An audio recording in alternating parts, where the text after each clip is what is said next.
마태복음 5장, 6장, 7장이 산상수훈이죠. 예수님께서 무리를 보시고 산으로 올라가셨습니다. 그리고 제자들이 그 뒤를 따랐죠. 그리고 제자들에게 하신 말씀, 우리 산상수훈 그렇게 부릅니다. 그러니까 불특정 다수인 무리가 아니라 예수님을 따르기로 작정하고 그 길을 나선 제자들에게 주신 말씀이 산상수훈이죠. 그래서 마태복음 5장, 6장, 7장을 우리가 전부를 살펴보지 못했지만 천국 시민된 우리가, 주님의 제자라고 자처하는 우리가 가야 할 길에 대해서 우리가 계속해서 살펴보고, 오늘 마지막 이제 장면입니다.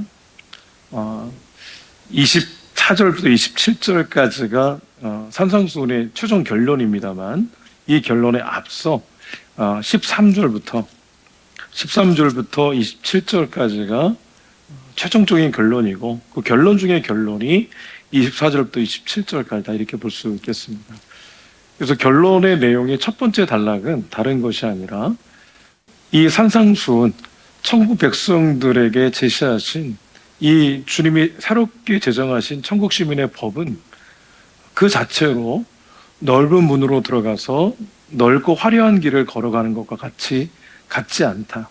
이 길은 마치 좁은 문을 열고 협착한 길을 걸어가는 것과 같다, 이렇게 말씀을 하고 계신 겁니다.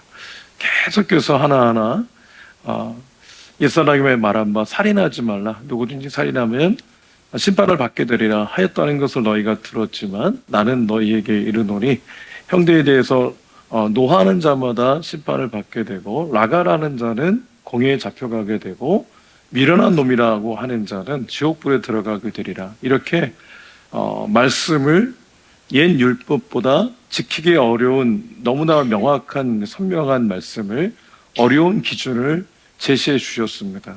그리고 그 끝에 예수님께서 말씀하시기를, 이 길을 걸어가는 것은 생명으로 인도하는 길이긴 하지만 그 길은 좁은 문을 열고 협착한 길을 지나는 것과 같다. 그러나 반드시 할 것은 그 길이 생명길이다. 예수님이 이렇게 말씀을 하셨습니다. 그러나 거짓 선지자처럼 이 길을 걷지 않는 자들도 있다 말씀을 하신 거죠.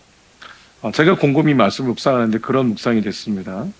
우리가 좁은 문을 열고 좁은 협착한 길을 걸어가는 것이 맞다고 인정을 하고, 우리는 모두 다 그 길을 걸어가고 있는데, 근데 좁은 문을 열고 협착한 길을 걸어가는데 마치 넓은 길로 걸어가듯이 그렇게 신앙생활을 할 때가 있다는 거죠.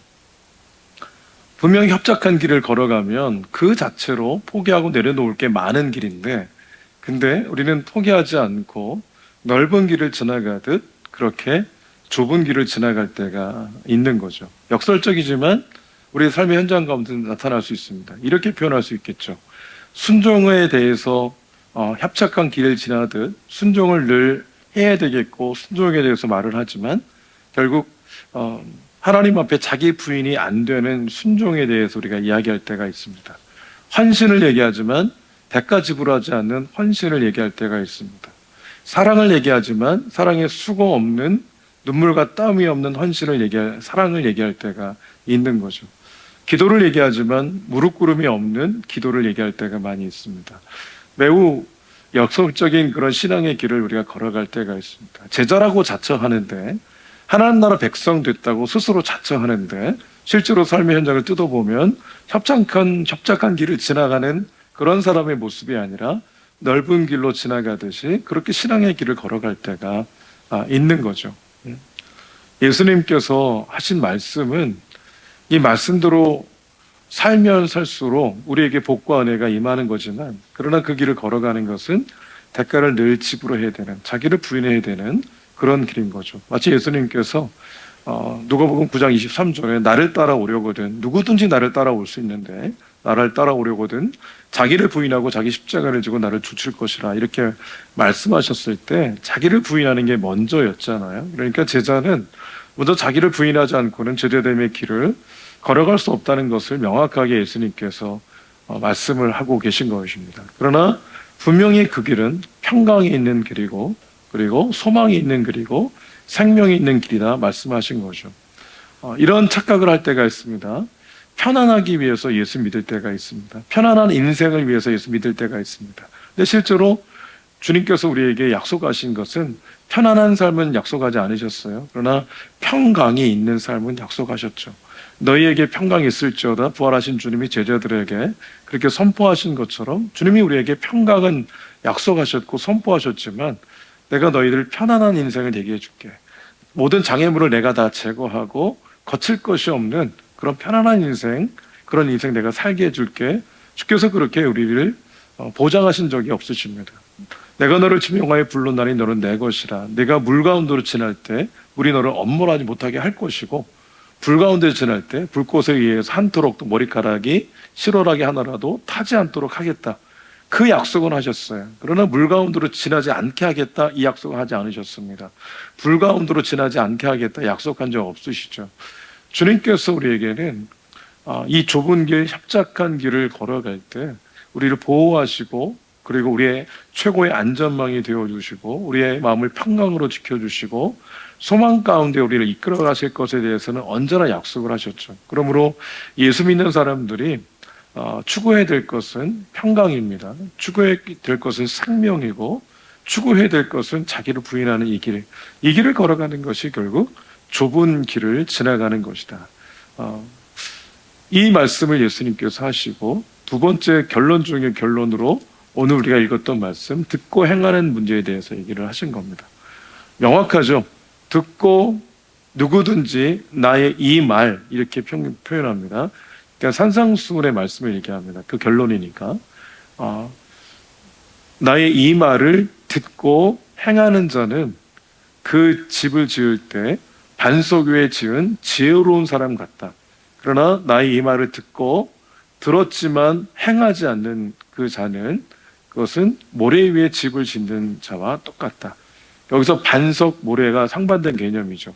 반석은 듣고 행하는 것을 얘기합니다.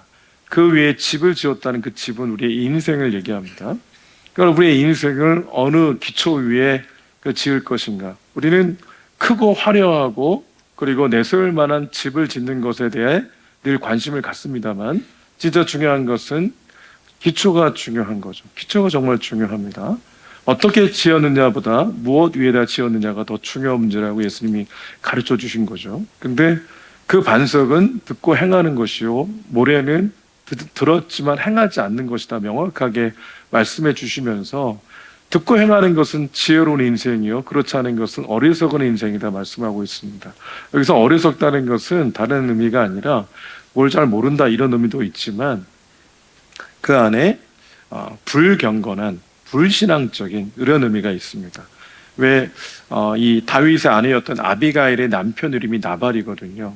그 이름의 뜻이 미련하다 이런 의미가 있어요. 근데 그것을 번역을 할 때 그 히브리어를 헬라어로 번역을 할 때 이 모로스라고 하는 어리석은에 해당하는 그 단어로 번역을 합니다. 그러니까 이 나발이란 히브리어의 속뜻은 왜 미련하냐, 왜 어리석으냐, 결국 하나님을 경외하지 않기 때문에, 하나님을 신앙하지 않기 때문에 그 자체로 미련하고 어리석고 그리고 바보 같은 것이다. 이 단어를 써서 그렇게 모래 위에 짓는 것은 참으로 어리석은 것이다. 왜냐하면 반드시 인생에서는 그리고 인생의 끝에 비가 내리고 창수가 나고 바람이 불 때가 있을 거거든요. 평상시에는 잘 모릅니다. 평상시에 잘 모르지만 바람이 불 때 그리고 창수가 날 때 비가 올 때 명확해진다는 겁니다. 누가 지혜로운지 평상시에는 알 수가 없는 거죠. 자, 비는 폭우를 얘기합니다. 그리고 여기 창수는 폭우가 막 내리면 특별히 그 이스라엘 지형에서 지형적으로 건기와 우기가 있는데 우기 때 비가 막 내리면 그 비에 의해서 평상시에는 보이지 않았는데 이렇게 계곡이 형성이 돼요. 우리는 그걸 와디 이렇게 부릅니다. 평상시는 잘 모르지만 폭우가 내리면 형성되는 와디라는 게 있어요. 그러면 그 와디가 급류를 형성해서 막 이렇게 계곡처럼 물이 흐르기 때문에 거기 그 지나가는 길목에다가 집을 지으면 그리고 텐트를 치면 또 양들, 사람 다 할 것 없이 다 휩쓸려 간다는 의미가 있습니다. 이 창수는 그런 의미가 있습니다. 여기 바람은 돌풍을 얘기합니다. 이 기압차에 의해서 갑자기 돌풍이 불 때가 있는데 그 돌풍 때문에 모든 것을 가져가는, 앗아가는 그런 의미의 돌풍을 얘기합니다. 그러니까 우리의 인생에서 멋지게 집을 지었지만 비가 내리고 창수가 나고 바람이 불 때가 있는데 그때에 비로소 그 듣고 행하는 것이 얼마나 지혜로운 것인가가 증명이 되고 그리고 나타나게 될 것임을 예수님께서 우리에게 가르쳐 주셨습니다. 해가 중요한 건 들었다면 행하는 문제에 대해서 결론적으로 이 산상수훈을 아무리 잘 외우고 잘 이해를 하고 잘 깨달아도 중요한 건 들었다면 행하는 문제에 대해서 예수님이 강조하시고 또 강조하신 것이다. 이렇게 이해하면 되겠습니다. 여러분 생각해 보십시오. 반석 위에다 집을 짓는 건 상식입니다. 그렇죠? 모래 위에다 집을 짓지 않는다는 것 또한 상식입니다. 다 상식이죠. 다 상식인데 영적으로 우리는 상식대로 살아가지 않을 때가 있습니다. 이것 상식이잖아요. 당연한 것이고 그렇다면 들었다면 행하는 것 또한 영적인 상식이고 당연한 거다. 주님이 이 말씀을 우리에게 해 주신 겁니다. 상식대로 살아가지 않을 때, 그 상식대로 살아가지 않을 때, 저 사람이 사람이 맞나? 이렇게 생각이 들 때가 있을 겁니다. 영적으로 듣고 행하는 것은 상식입니다. 주님께서 그 말씀을 해 주신 건데 하나하나 뜯어보겠습니다. 듣는 문제는 경청의 문제고 그리고 이 행하는 문제는 순종의 문제입니다. 먼저 경청의 문제부터 살펴보시면 그렇습니다. 주님 앞에 우리 관계가 있잖아요. 성경 속에 보여지는 하나님과 우리의 관계를 얘기할 때 하나님이 왕이면 우리는 백성입니다. 하나님이 우리의 주라면, 주인이라면 우리는 종이죠. 하나님 우리의 아버지라면 우리는 자녀입니다.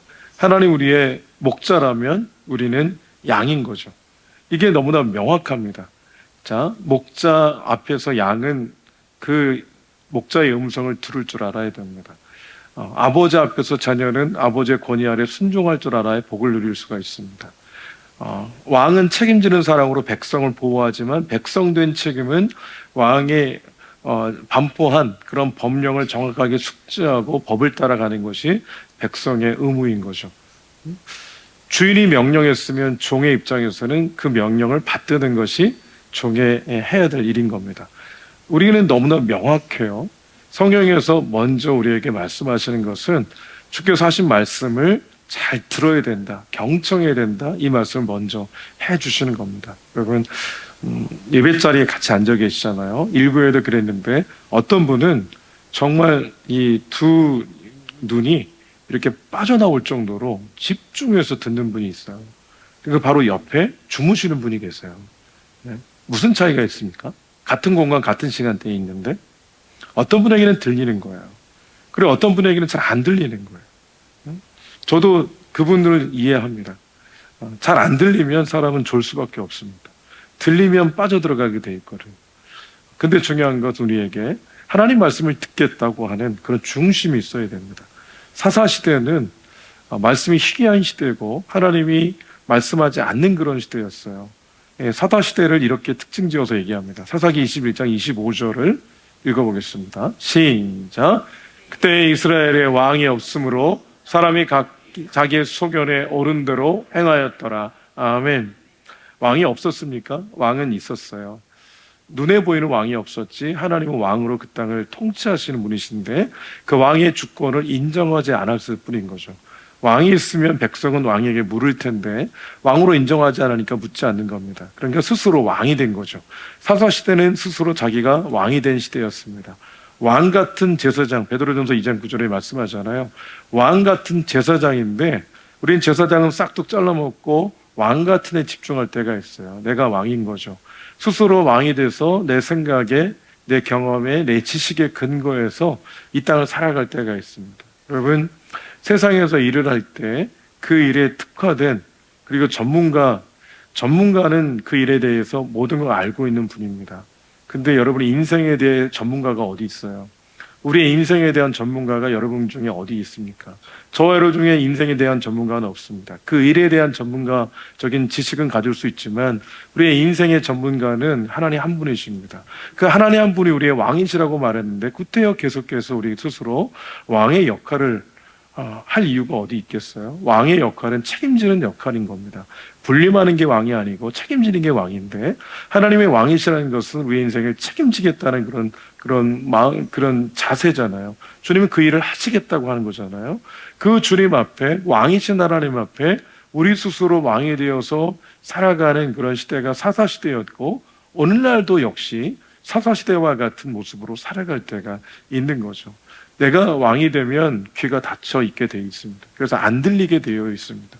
사람을 왜 순종하지 못하냐면 안 들려서 그렇습니다. 들리면 순종하게 되어 있어요. 같은 공간에서 같은 시간대에 같이 말씀을 듣지만 어떤 분에게는 듣고자 하면 들립니다.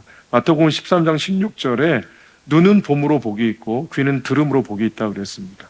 왜 영적인 눈이 열리고 영적인 귀가 열려서 하나님의 일하심을 보고 하나님의 음성을 들을 때 그 영혼이 복이 있는 줄로 믿습니다. 그러므로 이거 사사시대에 사무엘이 이렇게 하나님 앞에 얘기합니다.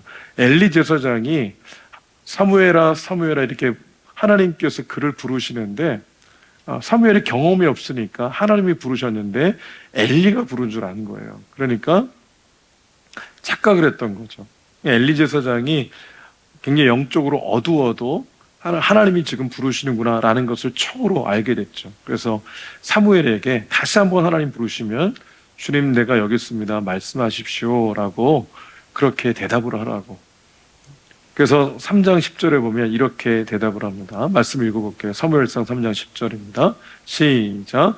여호와께서 임하여 서서 전과 같이 사무엘아 사무엘아 부르시는지라. 사무엘이 이르되 말씀하옵소서 주의 종이 듣겠나이다 하니. 아멘. 말씀하옵소서 주의 종이 듣겠습니다. 저 자세가 있어야 됩니다. 하나님 얘기해 보세요. 제가 납득이 되면 제가 그대로 따르겠습니다. 이런 자세가 아니고 어떤 말씀하시든 제가 주의 말씀을 경청해 듣겠습니다. 이 자세가 중요한 거죠. 신앙생활은요 태도가 중요합니다. 신앙생활 태도가 너무나 중요해요. 영적인 태도.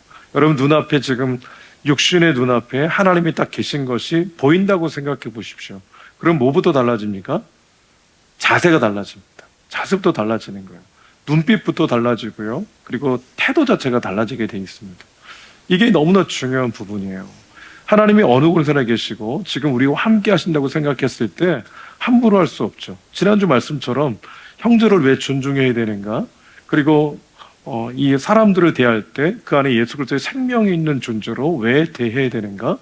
주님이 그거 다 보고 계시거든요. 주님이 다 기록하고 계시거든요. 주님이 다 알고 계시기 때문에 하나님 앞에서 우리는 자유로울 수 없는 존재이기 때문에 두렵고 떨림으로 이 땅을 살아가야 되는데, 특별히 아무리 얘기해도 잘 들을 기가 없어서 못 듣는 것보다 슬픈 일이 어디 있겠어요. 그러니까 기도해야죠. 주님 오늘도 예배 자리 제가 있는데 말씀해 주십시오. 제가 정확히 듣겠습니다. 그리고 그대로 살아가겠습니다. 이런 결단이 있어야 됩니다. 영적으로 이렇게 팔짱 끼고 계시면 안 돼요. 이렇게 제가 얼마나 교만했냐면 저희 아버님이 설교를 할 때 제가 이렇게 들었어요. 이렇게 들었어요. 이렇게 굉장히 어리석은 거죠. 우리 아버지가 얼마나 그걸 보면 한탄하셨을까 그런 생각을 좀 가끔 하는데요. 여러분 이런 자세가 하나님 앞에 옳은 자세가 아니고 이런 자세가 옳은 자세가 아니죠. 겸손하게 하나님 말씀을 받고 내게 말씀하시는 거라고 들으면 좀 어려운 말씀일 수 있잖아요. 그러면 하나님께 기도하는 거죠. 하나님 들리게 해달라. 말씀 깨달아지게 해달라. 이게 바른 자세입니다. 신앙생활은 태도가 중요합니다. 지금 사무엘이 가르침을 받은 대로 주께서 말씀하실 때 말씀하옵소서 주의 종이 듣겠습니다. 사무엘은 정말 하나님 구별하신 그런 시대에 빛의 시대를 열어가는 인물이었다는 것이 정말 분명합니다. 여러분 듣는 귀가 있으시기를 주의 이름으로 축복합니다. 우리가 잘 아는 이사야가 있죠.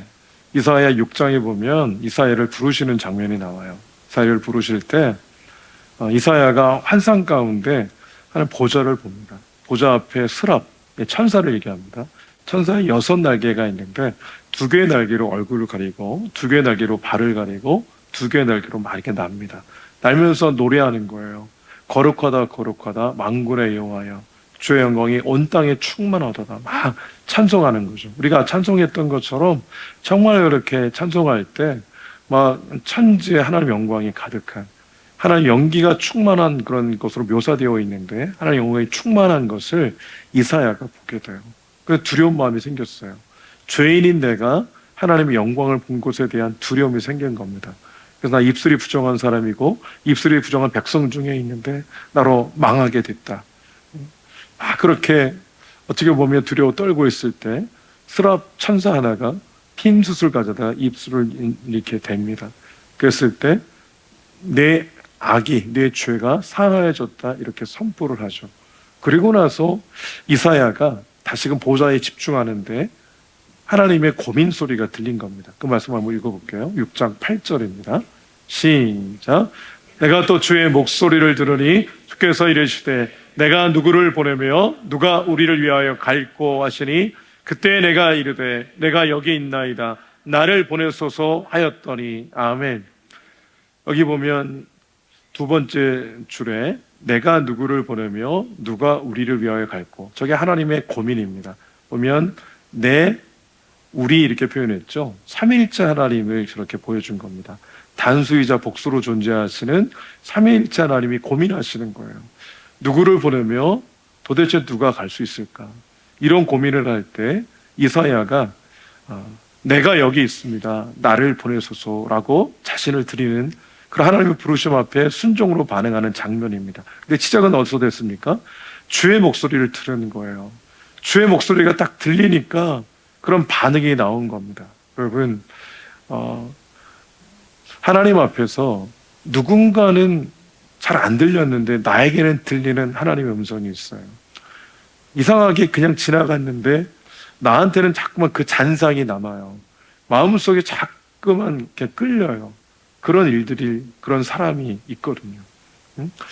지난 주간에 카톡을 이렇게 매일매일 이렇게 보진 않지만 아주 가끔 또 연락이 오기 때문에 카톡을 열어보는데, 저와 이제 제가 한국에 있을 때니까 벌써 20년도 지난 일이에요. 20년 전에 같은 교회에서 또 어떤 목사님이 남아공으로 가서 이제 선교 사역을 하시는데 그분의 아내가 이제 한국에서 수술을 받으셨다는 그런 톡을 제가 보게 됐어요.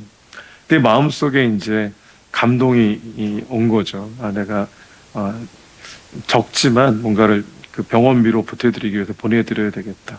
그런 마음에 감동이 오는 거죠. 여러분, 감동이 오는 거는 하나님 말씀하시는 겁니다. 자꾸만 생각이 나는 거는 하나님 말씀하시는 겁니다. 하나님 말씀하시는 거라고 제가 인정하기 때문에 그때 제가 할 수 있는 만큼 그분에게 이제 계좌번호 보내달라고 부탁드려가지고 보내드렸어요. 기쁨이 있습니다. 여러분, 말씀이 들리고 들리는 것에 따라서 순종하는 게 정말 큰 기쁨이 있습니다. 이사야가 주의 목소리가 들린 거죠. 정확히 하면 고민하는 목소리를 들은 거죠. 그 고민 소리가 들렸는데 나와는 상관없다 말하는 것 자체가 강심장이에요. 여러분, 그러면 안 됩니다. 하나님께서 뭔가를 보여주실 때 자꾸만 잔상이 남으면 거기에 비전이 있고 사명이 있는 거고요. 내가 들었는데 그게 계속해서 마음속에 나를 꽂히듯이 빠져나가지 않는다면 거기에 비전이 있고 거기에 사명이 있는 겁니다. 그 길 따라 걸어가면 돼요. 그 길 따라 시간도 물질도 재능도 나의 연세도 사용하면 그게 바로 저는 듣고 행하는 그런 길이다. 그렇게 확신을 합니다. 듣는 문제, 경청의 문제라고 말씀드렸습니다. 그 다음 단계는 순종의 문제인데 여기서 듣고 행하는 것은 결국 순종의 문제이고, 순종은 능력 있는 자가 순종하는 게 아닙니다. 대단한 믿음이 있어서 순종하는 게 아닙니다. 순종은 결국 순종하는 자가 능력이 있는 거예요. 능력 있는 자가 순종하는 게 아니고 순종의 발걸음을 뗀 자가 능력이 있다. 저는 그렇게 해석할 수 있다고 봅니다. 순종하는 자는, 특히 행하는 자를 귀하게 여기십니다.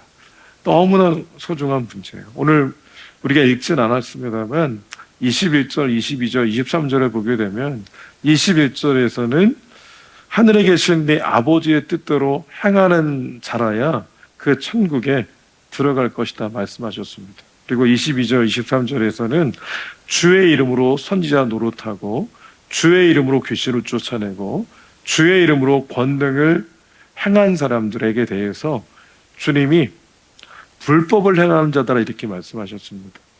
이건 이해가 안 되는 영역이죠. 근데 자세히 보십시오. 주의 이름으로 선지자 노릇하며라는 그런 어구를 한번 집중해서 보십시오. 주의 이름으로 선지자로 사는 게 아니라 선지자의 노릇을 한 겁니다. 그러니까 그 알맹이 안에는 선지자의 그 정신과 그리고 사명의식이 없는 상태로 선지자가 하는 행위를 따라 한 거죠.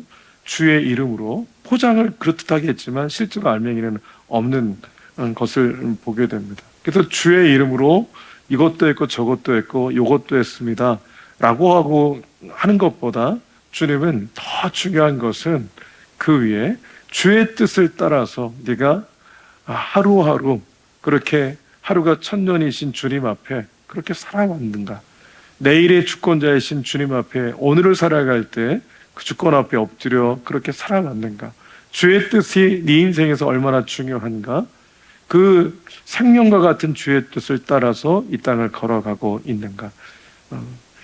원론적인 질문을 던지시는 듯한데, 근데 주의 뜻을 따라 들렸다면 걸어가는 것 자체가 주님께서는 그것을 귀히 여기시고 그러한 자의 손을 들어주신다는 것을 우리는 말씀을 통해 확인할 수가 있겠습니다. 여러분, 들렸다면 순종의 길을 걸어가야 됩니다. 들렸는데 보십시오. 들었으나 행하지 않는 자가 있고 듣고 행하는 자가 있었습니다. 공통점은 뭐냐면 들렸다는 거예요. 다 들렸다는 겁니다. 들렸는데 오늘 졸고 주무시는 분은 못 듣잖아요. 그건 주님이 어쩔 수 없어요. 때가 되면 그분 들을 때가 있을 거예요. 근데 같이 고개를 끄덕이면서 같이 들었어요. 인정하고 깨달았어요. 근데 순종하지 않는 것은 뭐가 발동되는 겁니까? 내 자아가 발동이 되는 거거든요. 나는 이래서 안 되고 저래서 안 되고 요래서 안 된다는 내 자아가 발동이 되기 시작한 거예요. 그러니까 자기 부인이 안 돼서 결국 순종의 길을 나아가기가 어려웠던 거죠. 저는 너무나 명확하다고 생각이 듭니다. 하나님께서 우리에게 기대하시는 바는 거창한 것이 아니라 아주 단순하지만 명확하게 오늘 네가 그 뜻을 붙들고 걸어가야 된다. 억지로 오리를 가고자 하는 자와 함께 심리를 동행해 주라 그랬잖아요. 속옷을 가져 고발해가지고 속옷을 가지고자 하는 자에게 겉옷까지도 내어주라 그랬잖아요. 여러분, 그게 쉬운 일입니까? 그게 가능한 일인가요? 근데 예수님께서는 분명히 이걸 정신이 나가서 하신 말씀이 아니라 명확하게 제자들에게 이게 천국 시민이라고 말씀하시면서 그 법을 말씀해 주셨잖아요. 그러니까 이 말씀이 우리에게 자유를 주는 게 아니라 막 옥죄는 듯한 느낌이 들잖아요. 더 엄격한 법을, 그 잣대를 들이대면서 우리로 하여금 옴짝달싹 못하게 만드시는 것처럼 느껴지거든요. 비밀은 어디에 있냐 하면 할 수 있는 것을 주께서 우리에게 얘기하신 게 아니라는 게 비밀이에요.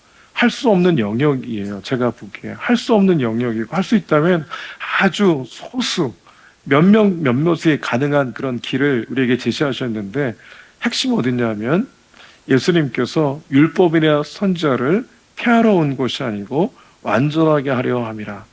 예수님께서 그렇게 완전케 하기 위해 오셨고, 어디서 완전케 하셨냐면 십자가 위에서 완성하셨어요.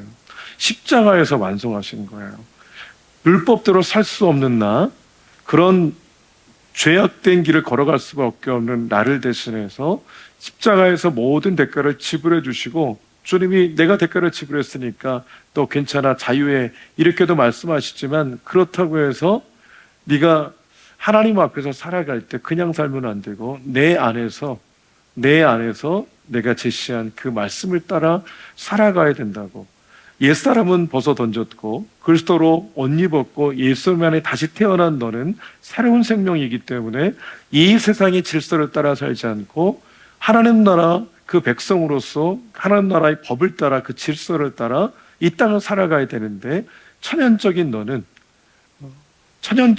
그 길을 걸어갈 수가 없어. 그러니까 십자가 안에서 나의 능력을 덧입고 그 길을 걸어가야 돼 라고 주님이 그렇게 우리에게 말씀을 하고 계신 겁니다. 여러분, 지금 예수님이 더 분발하고 더 노력하고 더 애써 이렇게 말씀하신 게 아니고요. 주님이 하신 말씀은 처음부터 내가 완성이라고, 율법과 선지자의 모든 요구를 십자가에서 완성할 그런 조는 내가 받고 내가 완성했으니 내 안에서 그 길을 걸어가야 될 것에 대해서 우리에게 도전하고 있는 겁니다. 주님께서 내 이웃을 사랑하고 원수를 미워하라 하였다는 것을 너희가 들었지만 나는 너희에게 얘기하는데 원수를 사랑하고 너를 박해하는 자를 위해서 기도해라. 예수님 그렇게 말씀하셨어요. 그래서 네가 정말 하나님의 아들됨을 증명해내야 된다. 이렇게 말씀을 하셨거든요. 근데 그게 가능합니까? 가능한 유일한 길은 예수님 안에 있을 때, 내 안에 계신 예수님을 의지할 때. 그래서 여러분 기도하셔야 됩니다. 이런 인생에서 이런 일을 겪을 때마다 하나님, 저는 그분과 눈 마주치는 것도 싫고 차를 마시는 것조차도 나한테 불가한 일인데 어떻게 내 마음에 감동을 주셔서 그 사람과 심리를 동행하라고 자꾸 말씀하십니까? 저는 할 수 없는 일인데 왜 자꾸만 그렇게 말씀하시는 거죠? 하나님께 물어보셔야 돼요. 근데도 하나님께서 가는 게 맞다고 말씀하시면 기도하셔야 됩니다. 하나님, 제가 그 길을 걸어가기를 작정합니다. 그러나 저는 힘이 없으니 제게 그분을 딱 뵐 때, 만날 때 감정이 뒤틀리지 않고 그분과 식사하고 차를 마셔도 시간이 빨리빨리 지나갈 수 있도록 하나님, 내 마음과 생각을 바꿔주시고 그분의 태도도 바꿔주십시오. 마치 야곱이 라반을 걱정하고 에서를 걱정했지만 하나님이 라반의 그리고 에서의 생각과 마음을 바꿔주신 것처럼 하나님, 제가 그렇게 순종하기를 작정하니 나를 바꿔주시고 그들을 바꿔주십시오. 나는 할 수 없지만 주님은 가능하지 않습니까? 그리고 주님은 내 안에 계시지 않습니까? 그리고 나와 그의 관계 속에 주님은 주권을 갖고 계시지 않습니까? 하나님 앞에 정직하게 이렇게 기도해야 됩니다. 이렇게 기도할 때, 그리고 기도하고 나서 주께서 인도하실 줄 믿습니다 하고 저질러 보는 겁니다. 일단 전화를 해보는 거예요. 일단 문자를 드리는 겁니다. 만나고 싶다고. 그냥 만나고 싶다고. 거부하면 어쩔 수 없지만 그럼 반응할 수 있잖아요. 하나님이 일하시는 방법은 신묘막측하게 일하시지만 대부분 우리가 순종할 때, 순종 걸음을 뗄 때 하나님 강하게 일하신다는 것을 정말 많이 경험합니다. 여러분, 하나님이 이사야를 부르실 때도 마찬가지였지만 모세를 부르실 때도 역시 마찬가지였어요.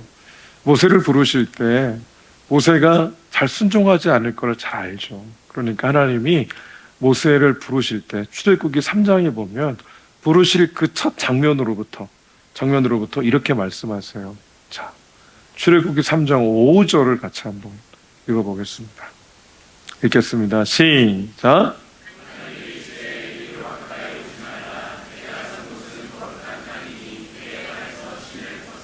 아멘. 모세를 딱 부르시고 내 발에서 신을 벗으라고. 왜냐하면 그것은 거룩한 땅이니까. 근데 생각해 보십시오. 모세가 서 있는 거기가 유독 거룩한 땅일까요? 거기만 구별될 땅일까요? 그런 의미가 아니고 네가 걸어가야 될 그 사역의 길 자체가 아무나 걸어갈 수 있는 길이 아니고 내가 너를 통해서 지금 그 길을 걸어가게 할 텐데 그것을 위해서는 네가 네 발에서 신을 벗어야 된다. 발에서 신을 벗으라는 것의 의미는 권리를 포기하라 이런 의미가 있습니다. 성경에서 신을 벗으라, 신을 벗었다라는 장면이 나오면 권리를 포기했다, 권리를 포기하라 이런 의미구나 이해하시면 되겠습니다. 그러니까 모세에게 그 순종의 길을 걸어가기 전에 먼저 요청하신 것, 먼저 말씀하신 것은 너는 구별된 존재인데 구별된 그 길을 걸어가는 네가 먼저 해야 될 것은 권리를 포기하는 일이다. 너의 자아를 부정하는 일이다. 주님이 그렇게 모세에게 말씀한 거죠. 근데 모세는 계속해서 핑계대잖아요.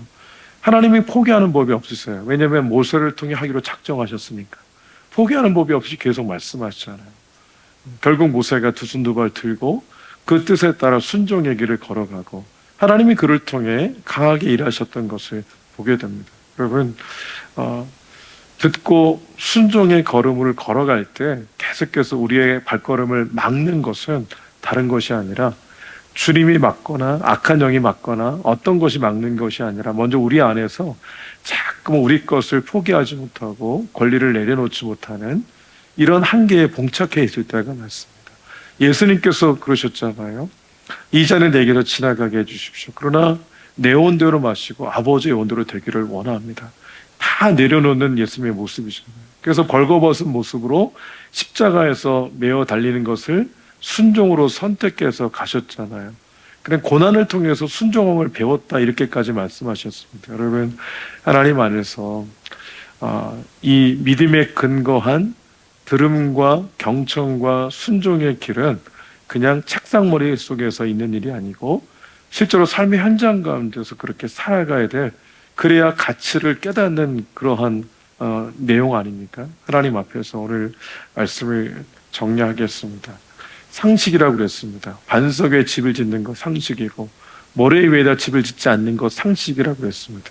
근데 우리는 상식 따라서 신앙생활을 하지 않을 때가 너무 많은데 주님이 오늘 우리에게 말씀하시고 우리에게 힘을 주시는 것은 이 바른 길을 제시하시면서 그 길을 걸어갈 수 있는 것은 네가 아니라 네 안에 있는 나와 더불어 걸어갈 때만 가능하다. 나를 통해서만 가능하다 말씀하셨습니다. 적어도 우리는 순종의 의지를 하나님께 드려야 됩니다.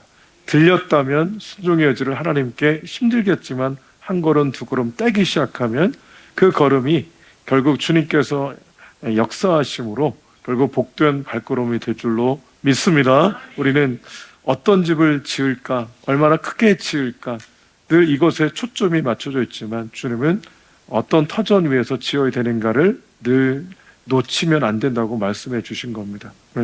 경청하여 하나님의 음성이 들렸다면 성령 안에 또 십자가의 주님을 의지하여 순종의 길을 걸어갈 수 있으시기를 주의 이름으로 축복합니다. 아멘.